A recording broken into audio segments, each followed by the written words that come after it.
यस्य स्वयं स्वभावाप्तिरभावे कृत्स्नकर्मणा तस्मै संज्ञानरूपाय नमोस्तु परमात्मने। इष्टोपदेश के इस मंगलाचरण में सिद्ध भगवान को नमस्कार करके आज हम कारिका 43 का अध्ययन करेंगे। हमने कारिका 42 में देखा था कि आत्मा और शरीर के भेद विज्ञान से जो उत्पन्न हुआ आह्लाद होता है उससे आनंदित हुए मुनि महाराज तप द्वारा भयानक दुष्कर्म उपसर्गों को भोगता होने पर भी खेद को प्राप्त नहीं होते हैं। ऐसे मुनि महाराजों के लिए ये भजन बिल्कुल उचित बैठता है। आप भी इसकी 2-4 लाइन सुने। मोक्ष के प्रेमी हमने कर्मों से लड़ते देखे, मखमल पर सोने वाले भूमि पर चलते देखे। सरसों का भी एक दाना जिनके तन पर चुभता था, काया की सुध छोड़ी गीदड़ तन खाते देखे। ऐसे श्री पारस स्वामी तद्भव थे मोक्षगामी, कर्मों ने नाही बख्शा पत्थर तक गिरते देखे। ऐसे निकलंक स्वामी अध्ययन करने की ठानी, जिन शासन नाही छोड़ा मस्तक तक कटते देखे। अब शिष्य बड़े आश्चर्य में आ जाता है और वो आचार्य से यह प्रश्न करता है। शिष्य कहता है, यह किस प्रकार, ये कैसे भगवान? मुझे बड़ा आश्चर्य है कि इतना उपसर्ग झेलने के बाद भी शेरनी शरीर को खा रही है, पत्थर बरसाए जा रहे हैं, लेकिन फिर भी वे अपने आत्म स्वरूप में लीन हैं। ये किस प्रकार संभव है? मुनि महाराज अपने आत्म स्वरूप में लीन हैं, ये किस प्रकार संभव है? तो आचार्य अब शिष्य को समझाते हैं। कारिका 43 सुनिए। यो यत्र निवसन्नास्ते स तत्र कुरुते रतिम, यो यत्र रमते तस्मादन्यत्र स न गच्छति।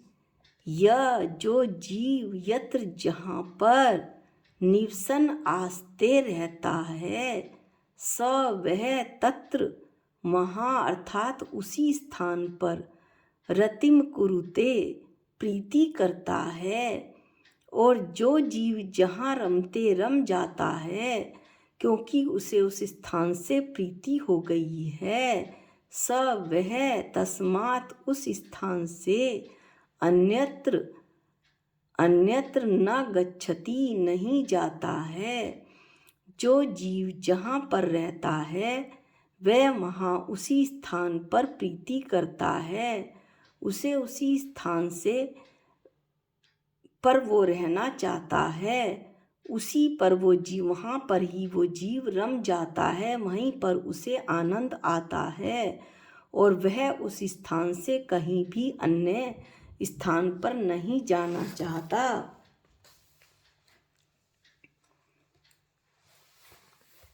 इस तरह आचार्य कहते हैं कि जिन मुनि राजों ने दीक्षा लेकर मुनि पद का आनंद ले लिया है, शिष्य की बात का जवाब दे रहे हैं। वे अब मुनि अवस्था में, योग में, ध्यान में, आत्मचिंतन में उन्हें जो आनंद आ रहा है, उन मुनि राजों को वह आनंद स्मरण में रहता है और वे उसी में रम जाते हैं। शिष्य पुनः प्रश्न पूछता है, आचार्य पूज्यपाद स्वामी ने यह श्लोक किस अपेक्षा से लिखा है? आचार्य कहते हैं कि इस अपेक्षा से लिखा है कि जो मुनि महाराज अपने आत्म स्वरूप में लीन होकर उसके आनंद का उपभोग करने लगे हैं, उन्हें अब कुछ भी पसंद नहीं आता। उसी आनंद को बार बार लेने की कोशिश करते हैं। जब भी वे निर्विकल्प दशा शुद्धोपयोग से शुभोपयोग में आते हैं तो वो फिर सोचते हैं कि मैं शुद्धोपयोग में कैसे जाऊं, क्योंकि उनका मन तो अपनी आत्मा में नरमता है। उस निर्विकल्प दशा से उन्हें प्रीति है, और जहाँ प्रीति है वहाँ आनंद है। प्रीति और आनंद का जोड़ा है। आज शिष्य फिर प्रश्न पूछता है। उसे बड़ा आश्चर्य हो रहा है कि इतना कष्ट होते हुए भी वे मुनि अपनी दीक्षा में क्यों लगे रहते हैं। इसके बारे में घटना है कि एक मुनि पदम नंदी जी हुआ करते थे। रतनलाल जी बेनाड़ा जी कहते हैं कि उनका आगरा पधारना हुआ जनवरी का महीना था। बेनाड़ा जी और उनके कुछ बंधु मित्र रात्रि के 8-9 बजे मुनि महाराज की वैयावृत्ति में उनके चरण दाब रहे थे। पदम नंदी जी मुनि महाराज एक करोड़पति घराने से संबंध रखते थे, करोड़पति घराने से थे। उनको देखकर बेनाड़ा जी को हंसी आ गई, क्योंकि वे काँप रहे थे। सर्दी बहुत ज़्यादा थी। महाराज ने पास में स्लेट रखी हुई थी। उन्होंने उस पर लिखा, आप क्यों हंसे? बेनाड़ा जी ने बोला, महाराज आप कहाँ फंस गए? आप तो करोड़पति घर में पैदा हुए थे। देखो तो सही आपको कितनी सर्दी लग रही है, शरीर भी काँप रहा है। घर पर रहते तो कितना आनंद रहता। महाराज हंसे और हंसकर फौरन स्लेट पर उत्तर लिखा, मुझे तो जरा सा ही सर्दी का कष्ट है। उन्होंने जरा सा क्यों कहा, क्योंकि वो जान गए थे कि ये सर्दी का कष्ट मेरे शरीर को है, मेरी आत्मा को नहीं। मैं तो चेतन भगवान आत्मा हूँ, अनंत शक्तियों का स्वामी हूँ। ये सर्दी तो मुझे छू भी नहीं सकती। इसलिए उन्होंने कहा कि मुझे तो जरा सा सर्दी का कष्ट है, तुम्हें कितना कष्ट है ये तो सोचो। वास्तव में उन्होंने बिल्कुल सही कहा। घर गृहस्थी में जो आदमी फंसा है घर में ही रमा हुआ है, इसलिए वहाँ रहता है, संकटों से जूझता है, दुख पाता है। घर कारागृह वनिता बेड़ी परिजन रखवाले। घर जेल है, वनिता बेड़ी के स्त्री बेड़ी के समान है, और नाते रिश्तेदार रखवाले हैं। लेकिन वो घर को छोड़ने की सोचता भी नहीं। क्यों नहीं सोचता? पुनः कारिका यो यत्र निर्सन्नास्ते सा तत्र कुरुते रतिम। जो जहाँ पर रहता है वहीं रम जाता है। एक घटना है इस बारे में। इसी कारिका के संदर्भ में एक राजा के दरबार में एक बहुरूपिया थे। बहुरूपिया जो विभिन्न प्रकार के भेष बनाते हैं, वे तरह तरह के भेष बनाते थे। एक बार राजा ने कहा कि आप दिगंबर भेष बनाकर आएं तो मैं जानूं। बहुरूपिये ने कहा, ठीक है, लेकिन 6 महीने लगेंगे। वे जो बहुरूपिये थे वे मुनियों के आश्रम में चले गए, वहाँ 6 महीने रहे। उन्होंने मुनि महाराजों का आचरण, उनकी दिन भर की क्रियाचर्या को देखा, जाना और समझा। देखने के बाद मुनि जैसा आचरण उनका पक्का हो गया। 6 महीने बीते। एक दिन अचानक राजा के दरबार में राजमहल से सीधे होते हुए एक दिगंबर मुनि ने प्रवेश किया।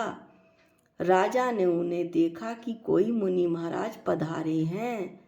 खड़े होकर राजा ने बड़े आदर भक्ति से उन्हें तख्त पर विराजमान किया और बोले, आप कहाँ से पधारे? मुनि महाराज हंसकर बोले, राजन, आपने मुझे पहचाना नहीं, मैं तो वही बहुरूपिया हूँ। राजन बोले, आप तो असली मुनि बन गए। मुनि महाराज बोले, 6 महीने साधना की है मैंने, आप जीत गए, आपको मैं इनाम दूंगा। ऐसा राजा ने कहा। आप बहुत अच्छा रूप बनाते हैं और अब जाइए, कपड़े पहनकर आ जाइए। वे बहुरूपिये जो अब मुनि महाराज बन गए थे, उन्होंने पीछी कमंडल उठाया और जाने लगे। राजा बोले, अब पीछी कमंडल का क्या काम, इसे यहीं रख दें। मुनि महाराज बोले, अब नहीं छूटेगा ये, मैंने मुनि महाराजों के आश्रम में रहकर देखा है, मुनि अवस्था में कितना आनंद है। अब तो मैं जीवन भर मुनि अवस्था में ही रहूँगा। फिर से यो यत्र निवसन्नास्ते स तत्र कुरुते रतिम। बहुत ही सुंदर कारिका है कि जो जहाँ रहने लगता है वो वहीं का हो जाता है, वहीं से उसे प्रीति हो जाती है और आनंद भी आने लगे तो फिर अन्यत्र जाने की तो बात ही कहाँ उठती है। इस प्रकार जो मनुष्य जिस शहर, नगर अथवा ग्राम में रहता है, उसको उस स्थान के प्रति इतना ममत्व भाव, रति भाव हो जाता है कि उसको वहाँ ही रमता रुचता है, उसे वहीं अच्छा लगता है, वहीं आनंद आता है, उससे वह स्थान छोड़कर अन्यत्र जाना ही नहीं चाहता। इसी प्रकार ये तो दृष्टांत था, अब दाष्टांत सुनिए। इसी प्रकार आत्म स्वरूप में स्थित जो मुनि महाराज हैं, ऐसे रमते मुनि महाराज को जब आत्मा में अपूर्व आनंद आता है तो वे अपनी आत्मा में ही विहार करते हैं, उन्हें आत्मा में ही विहार करना रुचता है। अन्य पदार्थों में विहरने की, अन्य पदार्थों के विकल्पों की उन्हें वृत्ति ही नहीं होती है, उन्हें अन्य पदार्थों का ध्यान ही नहीं आता है, क्योंकि निज आत्मरस के अनुभव के समक्ष समस्त बाह्य पदार्थ तथा विषय भोग सब उनको नीरस और दुखदायी लगते हैं। इस प्रकार